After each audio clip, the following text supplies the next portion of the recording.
இந்தியாவை வளர்ச்சியின் அடையாளமாக்க வேண்டும் என்ற பேரார்வம் கொண்ட முன்னாள் குடியரசுத் தலைவர் அப்துல் கலாமின் மறைவு நாடு முழுவதும் அதிர்ச்சியை ஏற்படுத்தியுள்ளது. இந்த தருணத்தில் அவரை பற்றிய சில வரிகள். நமது பிறப்பு ஒரு சம்பவமாக இருக்கலாம், ஆனால் இறப்பு ஒரு சரித்திரமாக இருக்க வேண்டும். 1999 ஆண்டு அப்துல் கலாமின் சுயசரிதையான அக்னி சிறகுகளில் வந்த சொற்கள்தான் இவை. 1931 ஆண்டு அக்டோபர் 15 ராமேஸ்வரத்தில் ஒரு சாதாரண குடும்பத்தில் பிறந்த அப்துல் கலாமின் பிறப்பு ஒரு சம்பவம் தான். ஒரு சரித்திர நாயகனின் துவக்க புள்ளி அது என்று யாரும் அறியாத அந்த நேரத்தில் அது ஒரு சம்பவம் தான்.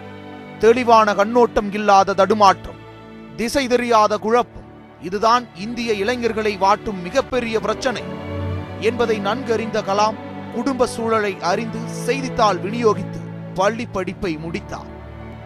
நம்பிக்கை நிறைந்த ஒருவர் யார் முன்னேயும் எப்போதுமே மண்டியிடுவது இல்லை. அப்துல் கலாம் வாழ்ந்து காட்டிய வார்த்தைகள் தான் இவை.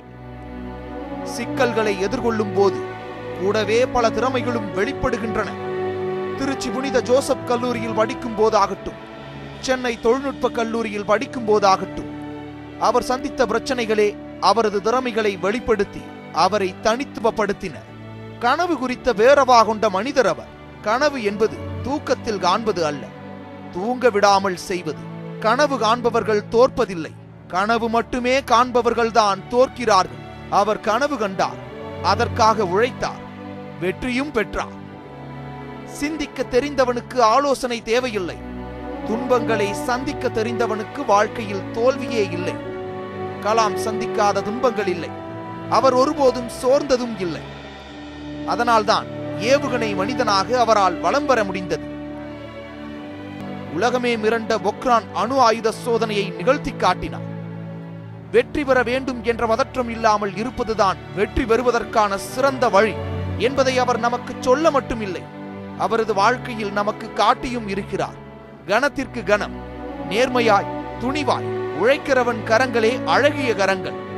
அப்துல் கலாமின் கரங்கள் அழகிய கரங்கள்.